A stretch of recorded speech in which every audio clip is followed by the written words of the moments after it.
चलिए, स्वागत है आप सबका हमारे चैनल पैरामेडिको इनसाइड पर।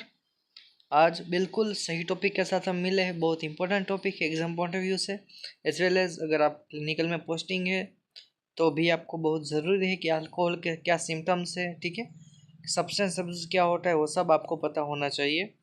जीएनएम और बीएससी नर्सिंग के दौरान आपको मेंटल हेल्थ नर्सिंग में ये टॉपिक देखने को मिलता है। बहुत इंपॉर्टेंट सा ये टॉपिक है, ठीक, और बहुत लेंथी टॉपिक है, ठीक है, इसलिए इसके हम दो पार्ट बनाएंगे। पहले पार्ट यानी कि आज हम डिस्कस करने वाले हैं व्हाट इज़ द अल्कोहल, ठीक है, what is a disorder due to the use of alcohol आज देखने वाले हैं। उसके इटियोलॉजिकल फैक्टर्स क्या है वो देखेंगे, ठीक है। ये इटियोलॉजिकल फैक्टर्स आप किसी भी सब्सटेंस अब्यूज़ का अगर आपको डिसऑर्डर अगर पूछा गया है, ठीक है, अगर आपको कोकेन का पूछा गया है, अगर आपको किसी और सब्सटेंस का पूछा गया है, ठीक है, तो सब में इस इटियोलॉजी को आप लिख सकते हो, ठीक है।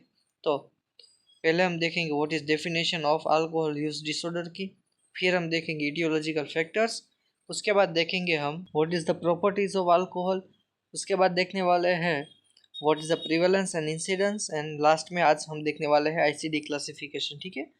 वो आज समझने वाला है क्योंकि इसका आईसीडी क्लासिफिकेशन बहुत इंपॉर्टेंट है, ठीक है। इतना चीज़ हम आज पार्ट 1 में देखने वाले हैं। उसके अलावा जो बाकी रहता है, ठीक है, वो हम पार्ट 2 में देखने वाले हैं। तो चलिए पहले शुरू करते हैं disorder due to the use of alcohol. What is the alcohol use disorder, ठीक है, अल्कोहल यूज डिसऑर्डर और the alcoholism, it is a state और the condition where the person is powerless to stop the drinking that seriously affects his और her normal living pattern. तो क्या कहा गया है, जो अल्कोहलिज्म है या तो फिर अल्कोहल यूज डिसऑर्डर है, एक ऐसी कंडीशन है जहाँ पर पर्सन है, ठीक है, वो पावरलेस है, ठीक है, means person is unable or inability to stop the drinking alcohol because अगर वो स्टॉप करता है तो उसे विड्रॉल सिम्टम्स देखने को मिलते हैं, ठीक है। ये भी कह सकते हो कि person is powerless to stop the drinking that seriously affect his और हर नॉर्मल लिविंग पैटर्न। अगर वो स्टॉप करता है अल्कोहल तो क्या होता है, उसकी नॉर्मल जो लिविंग पैटर्न है, ठीक है, वो अफेक्ट होती है।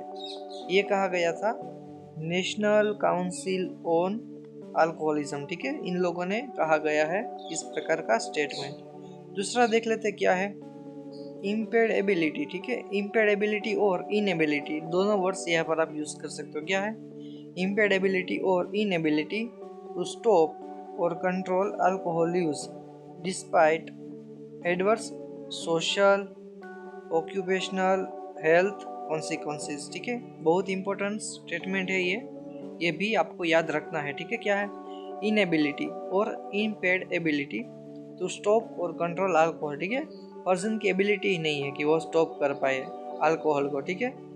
एडवर्स सोशल ऑक्यूपेशनल और हेल्थ कॉन्सिक्वेंसेस हो रहे हैं, ठीक है, फिर भी वो पर्सन है उसकी एबिलिटी ही नहीं है कि वो अल्कोहल को स्टॉप कर पाए, ठीक है, इसका ये मतलब होता है। डिस्पाइट का मतलब होता है फिर भी, ठीक है।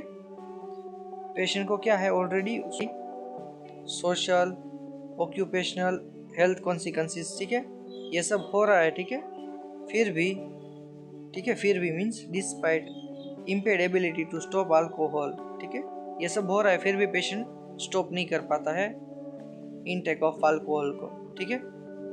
ये किसने कहा है ऐसा, the national institute on alcohol abuse and alcoholism, इसका शॉर्ट फॉर्म एग्जाम में कई बार पूछा जाता है, ठीक है। क्या है NIAA, क्या है NIAA, नेशनल इंस्टीट्यूट, ठीक है, the national institute on alcohol abuse and alcoholism, ठीक है, बहुत इंपॉर्टेंट सा ये दोनों स्टेटमेंट है, ये आपको याद रखना है, ठीक है। अब देख लेते हैं aetiological factors.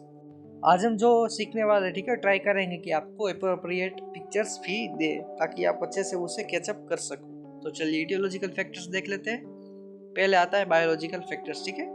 Mental health nursing में आपको कॉमन 3 चीज़ें याद रखनी है, बायो साइको सोशल फैक्टर्स, ठीक है, biological psychological and social factors, ये आपको याद रखना ही है। तो उसमें पहला बात करते हैं हम बायोलॉजिकल फैक्टर्स की, ठीक है। क्या है बायोलॉजिकल फैक्टर्स, तो चलिए देख लेते हैं। पहला है जेनेटिक वल्नरेबिलिटी, ठीक है, जेनेटिक वल्नरेबिलिटी, ठीक है। यहाँ पर क्या कहा गया है, यहाँ पर ऐसा कहा गया है कि जो अल्कोहल कंजप्शन है, ठीक है, वो एसोसिएटेड विथ जेनेटिक वेरिएशन, ठीक है। जेनेटिकली मेटाबॉलिक एंजाइम होते हैं हमारे बॉडी में, ठीक है, एडीएच है, एएलडीएच है, उसका रेट क्या है, ठीक है, ये इन्फ्लुएंस करता है दी रेट ऑफ अल्कोहलिज्म, ठीक है। और रिसर्च स्टडी ये भी कहती है अगर ट्विंस है, ठीक है, जो पर्सन है वो अल्कोहल लेता है, अगर उसको ट्विंस होते हैं तो वो भी इन्फ्लुएंस होते हैं कि अल्कोहल इंटेक अच्छी तरह कर सके, ठीक है, वो भी ज़्यादा प्रोन होते हैं इस कंडीशन को, ठीक है। ये है जेनेटिक वल्नरेबिलिटी। दूसरा देख लेते हैं क्या है, बायोकेमिकल फैक्टर्स, ठीक है। तो ये है इम्बैलेंस, ठीक है, imbalance of dopamine and norepinephrine, it can improves और डिजायर फॉर कंजम्पशन, ठीक है। अगर यह पेशेंट को क्या होता है, imbalance of dopamine and norepinephrine, ठीक है, तो it can cause the desire for consumption. इतना याद रखना है कि अगर इम्बैलेंस होता है डोपामाइन का और नोरेपिनेफ्रिन का, तो ये कंजम्पशन की डिजायर को इम्प्रूव करता है, ठीक है। न्यूरोलॉजिकल थियरीज, ठीक है, न्यूरोलॉजिकल थियरीज क्या कहती है, इनबोर्न डेफिशिएंसी ऑफ एंडोमॉर्फिन्स, ठीक है। What is endomorphins? अगर आप लेक्चर को पढ़ रहे हो तो आपको पता तो होना चाहिए ना बेसिक टर्म्स क्या है। एंडोमॉर्फिन्स आर दी नेचुरल ओपियोइड्स, ठीक है। ओपियोइड्स का काम क्या है, हम बाहर से भी ओपियोइड्स लेते हैं, ठीक है। ओपियोइड्स का क्या फंक्शन है, तो ये हम एक प्लेजर का एक्सपीरियंस कराता है, ठीक है। ओपियोइड्स होता है जब भी सीवियर लेवल ऑफ पेन होता है तो उसमें भी ये पेन को डिक्रीज करता है, ठीक है। मीन्स ये सब उसके काम है ओपियोइड्स के। तो जो ह्यूमंस होते हैं, ठीक है, ह्यूमंस के ब्रेन में नेचुरली है ओपियोइड है वो बनता है, ठीक है, वो भी सेंट्रल नर्वस सिस्टम में। तो अगर इसकी क्या है डेफिशिएंसी है, ठीक है, साथ ही साथ पीयर प्रेशर है, ठीक है, आपके दोस्त वो सब कह रहे हैं कि चलो ना थोड़ा बहुत चख लो, ठीक है, थोड़ा बहुत आप ले लो, तो आप क्या करते हैं, सब्सटेंस का कंजप्शन करते हैं, ठीक है, आपका फ्रेंड्स खुश रहे इसलिए, फिर आपको अच्छा लगता है, ठीक है, और क्या हो सकता है, एडिक्शन हो सकता है। तो ये था एक न्यूरोलॉजिकल थियरीज। उसके बाद आती है बिहेवियरल थियरीज। तो आप पढ़ ही गए होंगे, ठीक है, कंडीशन क्या है, ठीक है, कंडीशनिंग क्या है। तो जब भी किसी पर्सन को, ठीक है, जब किसी पर्सन अल्कोहल का इंटेक करता है, ठीक है, एग्जाम्पल के साथ अगर समझे तो अगर किसी पेशेंट या तो फिर पर्सन स्ट्रेस का शिकार होता है, ठीक है, स्ट्रेस में जाता है, फ्रस्ट्रेशन होता है, पेन होता है, इस समय के दौरान अगर वो अल्कोहल इंटेक करता है, अगर उसको अच्छा लगता है, उसका जो स्ट्रेस है वो कम होता है, ठीक है, उसका जो पेन है वो कम होता है, तो इससे क्या होगा, उसे अच्छा लगेगा, ठीक है। तो ये क्या करेगा, एक रीइंफोर्स करेगा क्या, कि आपको अल्कोहल लेना है, ठीक है, आपको अच्छा लगता है इसलिए आपको अल्कोहल लेना है, ठीक है। इससे क्या होता है, आपको यूफोरिक एक्सपीरियंस देखने को मिलता है, मीन्स अच्छा लगता है। तो ये आपकी काम क्या बन जाएगी, एक हैबिट बन जाएगी, ठीक है, आपका बिहेवियर एक बन जाएगा। तो ये है कंडीशनिंग, ठीक है। तो 4 फैक्टर्स हमने देख लिए हैं बायोलॉजिकल के अंदर, जेनेटिक है, एक है बायोकेमिकल, एक है न्यूरोलॉजिकल्स और लास्ट वाला बिहेवियरल थियरीज।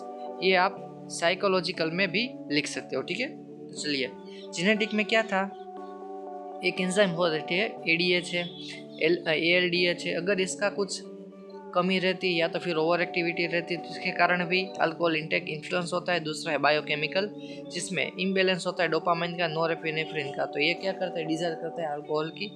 तीसरा था न्यूरोबायोलॉजिकल, जिसमें इनबोर्न डिफिशिएंसी थी एंडोमॉर्फिन्स की। फिर पीयर प्रेशर था, तो ये सब के कारण सब्सटेंस यूज करने लगता है पेशेंट और किसी इंसान, ठीक है। फिर आता है बिहेवियरल थियरीज, तो यहाँ पर क्या था, कंडीशनिंग थी, ठीक है।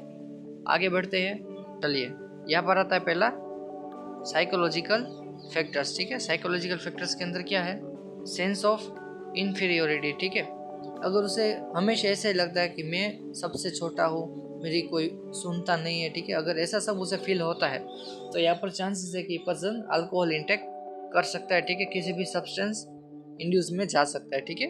हम यहाँ पर आज स्पेसिफिक अल्कोहल डिसऑर्डर की बात कर रहे हैं, तो इसे हम आज अल्कोहल के सेंस में ही सब कुछ लेने वाला है, ठीक है। आप किसी भी सब्सटेंस अब्यूज का ये एटियोलॉजी में लिख सकते हो। फिर आता है लो सेल्फ एस्टीम, ठीक है, उसे खुद की रिस्पेक्ट ही नहीं है, ठीक है, अगर उसे ऐसा लगता है कि मेरी कुछ रिस्पेक्ट ही नहीं करता है, ठीक है, मेरा कुछ एग्जिस्टेंस नहीं है, तो ये सब कारण भी ये सब्सटेंस अब्यूज में यानी कि अल्कोहल में जा सकता है। फिर है inability to cope with stressors, ठीक है। Stressors means the factor which are cause the stress. तो व्हाट आर दी स्ट्रेसर्स?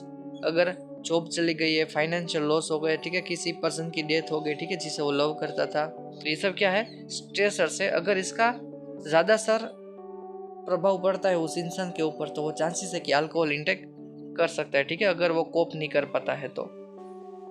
फिर आता है पुअर इम्पल्स कंट्रोल, ठीक है। ये क्या है? पर्सन कुछ भी कर देता है, ठीक है, बिना किसी सोच के कारण, ठीक है, सोचे समझे पुअर इम्पल्स कंट्रोल, ठीक है, बिना किसी सोच के समझ के कुछ भी कर देना। फिर आता है जनरल रेबिलियसनेस, मीन्स ये कैसा है? पर्सन है वो रेजिस्ट करता है, ठीक है, क्या करता है? रेजिस्ट करता है अथॉरिटी के सामने, पॉलिसीज के सामने, ठीक है। तो अगर ऐसा किसी इंसान है, ठीक है, तो वो भी सब्सटेंस में जा सकते हैं। और लोनलीनेस, अकेलापन महसूस करता है, तो वो भी ये सब कर सकता है, ठीक है। चलिए अब देख लेते हैं सोशल फैक्टर्स, ठीक है। सोशल फैक्टर्स में क्या आता है? तो उसमें पहला आता है रिलीजियस रीजंस, ठीक है, अगर धार्मिक रीजंस है, ठीक है, कल्चर है आपका, कुछ ट्रेडिशनल है, ठीक है, तो जिसके कारण भी सब्सटेंस अब्यूज हो सकता है। फिर पीयर प्रेशर, कॉमन सी बात है। Effect of TV, others, mass media, ठीक है, देख देख के भी आप सीख सकते हो। फिर अर्बनाइजेशन, ठीक है, माइग्रेशन अगर होता है, ठीक है, एक शहर से दूसरे शहर में, तो चांसेस है कि अगर इस सब एक्टिविटी में इन्वॉल्व हो सकता है, ठीक है, कोई भी पर्सन। फिर extended period of education, unemployment हो, ठीक है, अनएम्प्लॉयमेंट के कारण क्या होगा? आपको नए नए विचार आएंगे, ठीक है, कुछ भी प्रेशर आता है, तो उस सब को रिजोल्व करने के लिए, उस सब को हावी होने के लिए आप अल्कोहल कंजप्शन करने लगते हो। ओवर क्राउडिंग है, पुअर सोशल सपोर्ट है, ठीक है, ये सब कॉमन फैक्टर्स है। चलिए यहाँ पर अदर की बात करें तो यहाँ पर आता है साइकोट्रिक डिसऑर्डर, ठीक है। ऑलरेडी क्या है आपको? डिप्रेशन है, एंजाइटी है, पर्सनालिटी डिसऑर्डर है, ओकेशनली ब्रेन डिजीज है, ठीक है, कोई स्किज़ोफ्रेनिया है, साथ ही साथ इजी अवेबिलिटी ऑफ ड्रग है, ठीक है, आसानी से आपको कुछ भी ऐसे अल्कोहल कंजप्शन से, अल्कोहल प्रोडक्ट है और भी सब्सटेंस अगर आसानी से मिलने लगते हैं, तो आप इस सब में इन्वॉल्व हो सकते हो, ठीक है। अब बात आती है रिस्क फैक्टर्स की, ठीक है, क्या है रिस्क फैक्टर्स की? तो वो भी देख लेते हैं क्या है। तो पहला है एज, ठीक है, फिर है जेंडर। तो जेंडर में क्या है? कंजप्शन मोर, कंजप्शन का ज़्यादा रेट किस में? मेल में, ठीक है, ज़्यादा मेल कंजप्ट करते हैं, लेकिन वल्नरेबल कौन है? तो फीमेल है, ठीक है, वो भले ही थोड़ा बहुत कंजप्ट करे, लेकिन डिजीज होने के चांसेस ज़्यादा फीमेल में, ठीक है। फिर है हिस्ट्री ऑफ अब्यूज़, ठीक है, अगर हिस्ट्री ऑफ अब्यूज़ है, फिजिकल अब्यूज़ हुआ है किसी इंसान के साथ, सेक्सुअल अब्यूज़ हुआ है, साइकोलॉजिकल अब्यूज़ हुआ है, तो चांसेस है कि वो अल्कोहल में जा सके, ठीक है। अदर्स में है फिजिकली डिसेबल है, ठीक है, कुछ कर नहीं सकता, उसका एम्पुटेशन हुआ है, ठीक है, ये सब कारण है कि वो अल्कोहल लेकर अपनी जो खुशी हो पा सके। सर्टेन ऑक्यूपेशन है, ठीक है, ऑक्यूपेशन है, अगर कोई पेशेंट है, अगर कोई इंसान है इस सब प्रोफेशन में जुड़ा हुआ है, तो चांसेस है कि वो अल्कोहल कंजप्ट कर सके। पहला है अगर वो एक्टर है, ठीक है, क्या है?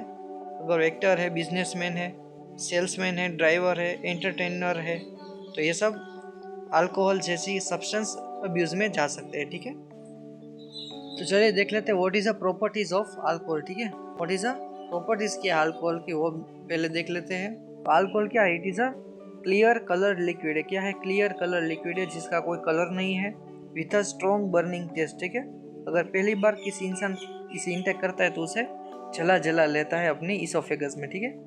फिर आता है इसका नाम, ठीक है, इसका नाम क्या है? तो इसे कहते हैं इथाइल अल्कोहल और इथेनॉल, ठीक है, इसे ये भी कहा जाता है इथेनॉल और इथाइल अल्कोहल। दूसरा यहाँ पर it is produce by fermentation of sugar, ठीक है, ये कैसे प्रोड्यूस होता है? फर्मेंटेशन, शुगर का फर्मेंटेशन होकर ये प्रोड्यूस होता है। फिर आता है it is CNA depressant and having dependency cause property, ठीक है, ये MCQ में आ सकता है कि अल्कोहल है वो कैसा है, तो ये है CNS डिप्रेसेंट है, दूसरा है इट इज़ हैविंग डिपेंडेंसी, ठीक है, ये डिपेंडेंसी कोज करता है, अगर 2-3 बार लेते हो तो आपको धीरे धीरे इसकी हैबिट हो जाती है, ठीक है। फिर आता है absorption of alcohol in the blood, it is more rapid than its elimination, ये भी बहुत इंपॉर्टेंट सा MCQ बन सकता है, ठीक है। जो अल्कोहल है, ठीक है, उसका एब्जॉर्प्शन जो ब्लड में होता है वो उसके एलिमिनेशन से ज़्यादा होता है, ठीक है। मीन्स जो अल्कोहल है वो फटाफट अपनी जो एब्जॉर्प्शन है वो ब्लड में करता है, ठीक है, लेकिन उसका एलिमिनेशन है, ठीक है, जो बॉडी से बाहर निकलने की जो प्रोसेस है अल्कोहल की वो धीरे है। तो ये एमसीक्यू हो सकता है, ठीक है, इसलिए ये डेंजरस है। फिर इसका कॉन्सेंट्रेशन की अगर बात करें तो एमसीक्यू में बहुत इंपॉर्टेंट है, ठीक है, क्या है, अगर 80 से 100 मिलीग्राम पर 100 ml ब्लड में एब्जॉर्ब हुआ है तो ये क्या करता है, इंटॉक्सिकेशन मीन्स सेडेशन कोज कर सकता है, ठीक है, स्लीपीनेस करता है, फटीग कोज कर सकता है, ये सब इसके कारण हो सकता है, जिससे हम कहते हैं इंटॉक्सिकेशन। अगर 200 से 250 तक का एब्जॉर्प्शन हुआ है ब्लड में तो ये क्या करता है, it is toxic, sleepy and confusion वाला स्टेट खड़ा करता है। फिर है 300, ठीक है, 300 मिलीग्राम 100 ml ब्लड में एब्जॉर्ब हुआ है तो ये क्या करता है, जो कॉन्शियसनेस है, ठीक है, उसको अल्टर्ड कर सकता है। और आखिर में 500 मिलीग्राम 100 ml में ब्लड में अगर एब्जॉर्ब हुआ है तो यह करता है, इट इज़ फेटल और डेथ भी कॉज कर सकता है, ठीक है। तो ये एक स्टेट दिया हुआ है, ये आपको याद रखना है, ठीक है, आसानी से एमसीक्यू में ये कहा पूछा जा सकता है, ठीक है। चलिए अब देख लेते हैं what is prevalence and incidence. तो it is public health problem है, ठीक है, in India. About 14.6% of the Indian population between the age of 10 to 75 year, ठीक है, कंज्यूम्स अल्कोहल, ठीक है, ठीक है, टोटल पॉपुलेशन की 14.6% ऑफ पॉपुलेशन है, ठीक है, बिटवीन एज 10 to 75 ईयर की वो अल्कोहल कंज्यूम करती है, ठीक है।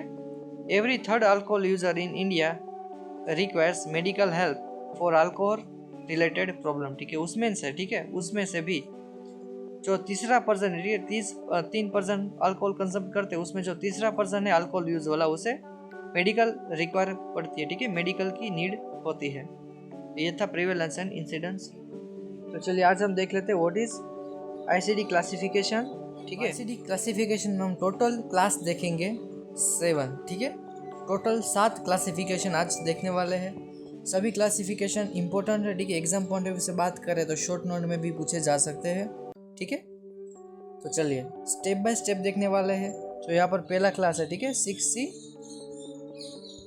14.0, दूसरा है 6C 14.1, ऐसे करके हम लास्ट 7 तक देखने वाले हैं, ठीक है, 0.7 तक। तो 0 से लेकर जब 7 तक जाएंगे, ठीक है, तब तक सीवियरिटी बढ़ती जाएगी, ठीक है। जो 0 में होगा वो कैसा होगा, थोड़ा नॉर्मल टू माइल्ड लेवल का होगा, फिर धीरे धीरे हम ऊपर जाते जाएंगे, वैसे वैसे सीवियरिटी बढ़ती जाएंगी, ठीक है, इस प्रकार से आप याद रख सकते हो। तो पहला क्लास देख लेते हैं 6C 40.0 और दूसरा है 6C 40.1, ठीक है, ये दोनों है हम एक क्लास में लिख सकते हैं क्योंकि इतना ज़्यादा मेजॉरिटी चेंजेस इसमें नहीं आता है, ठीक है, इसलिए। तो क्या है, चलिए देख लेते हैं 6C 40.0, ये है episode of harmful use of alcohol, ठीक है। दूसरा है 6C 40.1, ये है harmful pattern of use of alcohol, ठीक है। ये दोनों में एक ही बात की गई है कि यूज ऑफ अल्कोहल से क्या हार्मफुल इफेक्ट आती है, और दूसरा है harmful pattern of use of alcohol, ठीक है, आपकी पैटर्न क्या है अल्कोहल लेने की, ठीक है, ये दूसरा 6C 40.1 में कहा गया है, ठीक है। मॉडरेट लेवल में लेते हो, उससे ज़्यादा लेवल में लेते हो तो क्या होता है, ये सब देखेंगे, ठीक है, फर्स्ट वाले पार्ट में। ये फर्स्ट में क्या है, एन एपिसोड, ठीक है, पहला क्या है, an episode or the pattern, दूसरा pattern of alcohol use, it cause the damage to the person's physical mental health and resulting behaviour change that cause harm to self and others, ठीक है। An episode or the pattern of alcohol intake, ठीक है, जब आप alcohol लेते हो, ठीक है, थोड़ी मात्रा में लेते हो या तो फिर ज़्यादा मात्रा में लेते हो, ये क्या कॉज करता है, डैमेज करता है पर्सन की physical health as well as mental health को, साथ ही साथ इट रिजल्ट, ठीक है, ये क्या लेकर आता है, आपका बिहेवियर चेंज लेकर आता है, ठीक है, जो आपकी सेल्फ को कॉज करता है एज वेल एज अदर को भी नुकसान पहुंचा सकता है, ठीक है। ये है क्लास 1 6C 40.0 और दूसरा है 6C 40.1, ठीक है। चलिए आगे बढ़ते हैं। तो यहाँ पर दूसरा क्लास है 6C 40.2, ठीक है, यहाँ पर क्या है, उसका नाम दिया हुआ है अल्कोहल डिपेंडेंस, ठीक है, क्या कहा गया है, अल्कोहल डिपेंडेंस, दूसरे क्लास को कहा गया है अल्कोहल डिपेंडेंस। यहाँ पर क्या है, strong desire to take alcohol impaired ability to stop alcohol, development of tolerance and progressive neglect of alternative pleasure और इंटरेस्ट। बहुत ही अच्छी सी बात कही गई है, ठीक है। 4 पॉइंट्स दिए हुए हैं, लेकिन ये चारों पॉइंट है बहुत इंपॉर्टेंट है। क्या है? पहला है strong desire to take alcohol, ठीक है। यहाँ पर जो क्लाइंट होता है उसको क्या रहती है? स्ट्रॉन्ग डिजायर, ठीक है। उसको अल्कोहल लेना ही लेना है, ठीक है। इस तरह का उसको डिजायर होती है। दूसरा है इम्पेडेबिलिटी टू स्टॉप अल्कोहल, ठीक है। यहाँ पर जो क्लाइंट है वो स्टॉप नहीं कर पाता है अल्कोहल को, ठीक है। तीसरा है डेवलपमेंट ऑफ टॉलरेंस, मीन्स शुरुआत के 1-2 महीने तक उन्होंने 50 ml में जो प्लेजर मिलता था, ठीक है, अब उसे 50 ml में प्लेजर नहीं मिलता है, ठीक है। तो इसका मतलब है कि उसने टॉलरेंस डेवलप कर दिया है, ठीक है। अब उसको क्या होगा? क्वांटिटी बढ़ानी होगी, ठीक है। 30-40 ml ज़्यादा करना होगा, 50 से 30-40 मीन्स 80-90 ml जब लेगा तब उसको प्लेजर मिलेगा जो उसे पहले मिलता था। इस तरह का उसका टॉलरेंस हो जाएगा। और चौथा है कि progressive neglect of alternative pleasure और इंटरेस्ट, ठीक है। प्लेजर तो उसे अल्कोहल से अभी मिलता है, ठीक है, लेकिन उसके अलावा भी कई सारे एस्पेक्ट्स है जिनसे उस क्लाइंट को प्लेजर मिलता था पहले, जैसे कि हॉबी, ठीक है, उसका मन पसंदीदा काम गाना बजाना था, उससे उसको प्लेजर मिलता था। लेकिन अब वो सब चीज़ों में से नहीं मिलता, सिर्फ अल्कोहल से ही मिलता है। तो ये सब है अल्कोहल डिपेंडेंस के अंदर, ठीक है। स्ट्रॉन्ग डिजायर रहती है, ठीक है। फिर आता है inability to quit or stop the alcohol, ठीक है, स्टॉप नहीं कर पाता। टॉलरेंस डेवलप हो गया, ठीक है, मीन्स क्वांटिटी बढ़ानी होगी ताकि उसको प्लेजर मिल सके। और चौथा है प्रोग्रेसिव नेग्लेक्ट, ठीक है, अल्टरनेटिव जो प्लेजरेबल एक्टिविटी, ठीक है, उनसे अभी उस क्लाइंट को प्लेजर नहीं मिलता है। तो ये सब है 6C40.2, ठीक है, दूसरा क्लासिफिकेशन ICD का। अब देख लेते हैं तीसरा 6C40.3, ठीक है। यहाँ पर है अल्कोहल इंटॉक्सिकेशन, ठीक है। इंटॉक्सिकेशन मीन्स आपको याद रखना है नशा, ठीक है। इंटॉक्सिकेशन का क्या मतलब होता है? नशा, ठीक है। यहाँ पर क्या है? नशा कब डेवलप होता है? इट डेवलप्स ड्यूरिंग और शॉर्टली आफ्टर अल्कोहल इंजेक्शन, ठीक है। अल्कोहल लेने के दौरान और अल्कोहल लेने के बाद क्या डेवलप होता है? इंटॉक्सिकेशन मीन्स नशा। इसमें क्या होता है ये समझने के लिए आपको इमेजिनेशन करना है कैसे पर्सन का जो अल्कोहल इंटेक करता हो, ठीक है, आसानी से आप समझ पाओगे। It is characterise by disturbance in consciousness, cognitions, perception, behaviour and coordination, ठीक है। इस सब में क्या देखने को मिलता है? डिस्टर्बेंस, ठीक है। अगर सीवियर इंटॉक्सिकेशन हुआ है, ठीक है, तो क्या होगा?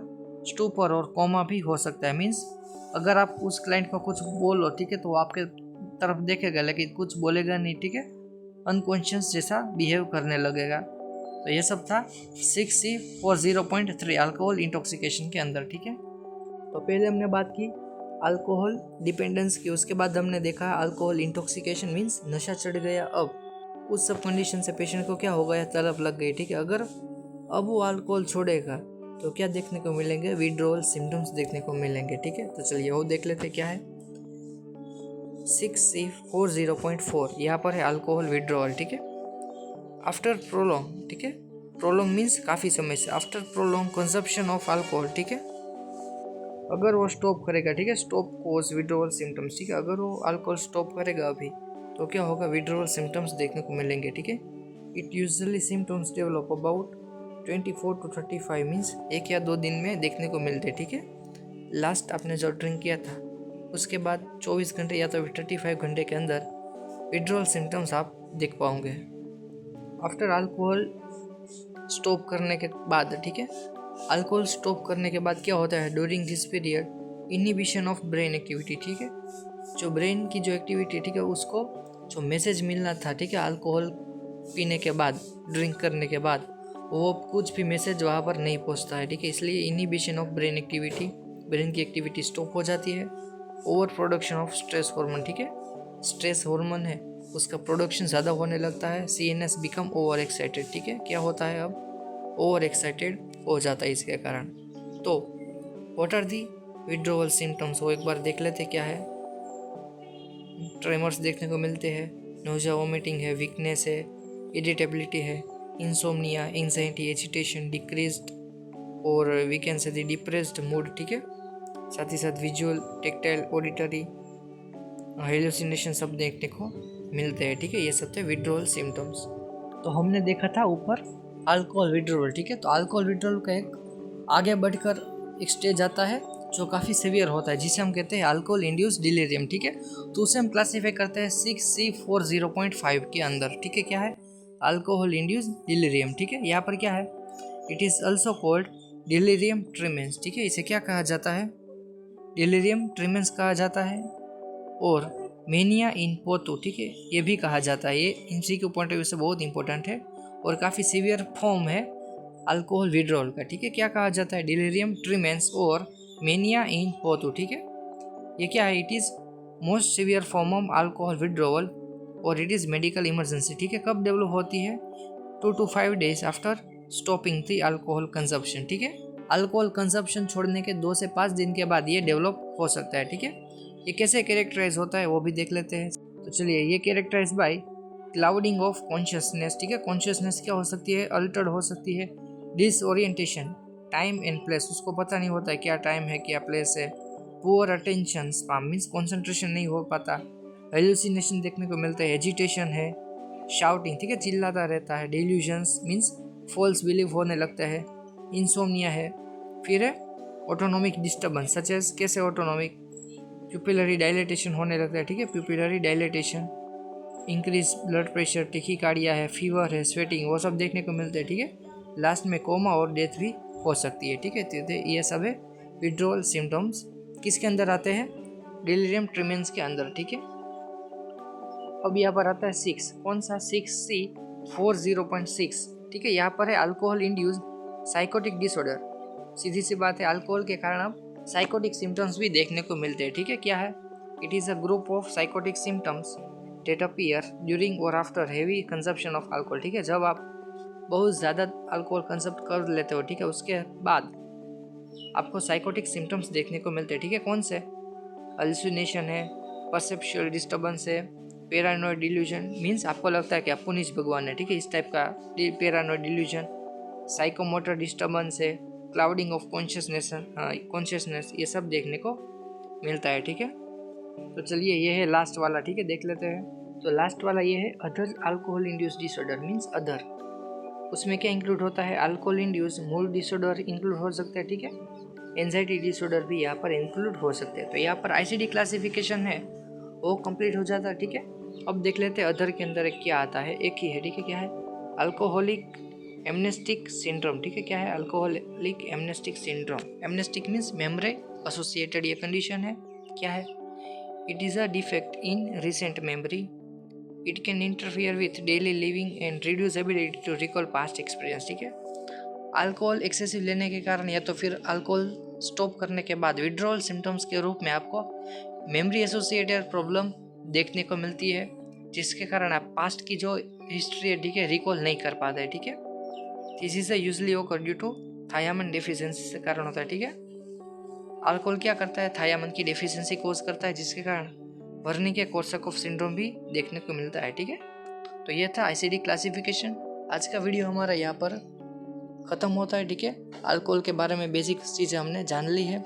आगे का जो पार्ट 2 आएगा, ठीक है, उसमें हम समझने वाले हैं what is a clinical features क्या है, कॉम्प्लिकेशंस क्या है, डायग्नोस्टिक स्टडी क्या है, मैनेजमेंट क्या है, ठीक है। मैनेजमेंट काफ़ी डिटेल में भी होगा, इसलिए हम पार्ट 2 बनाने वाले, ठीक है। तो चलिए, आज के सेशन से अगर आपको कुछ सीखने को मिला हो तो वीडियो को लाइक कीजिए, शेयर कीजिए एंड कुछ ना कुछ कमेंट ज़रूर कीजिएगा, ठीक है। और if you are new in our channel, so please subscribe to our channel, press the bell icon and select the all so you can get all the notification as early as possible। तो चलिए, मिलते हैं नए video के साथ।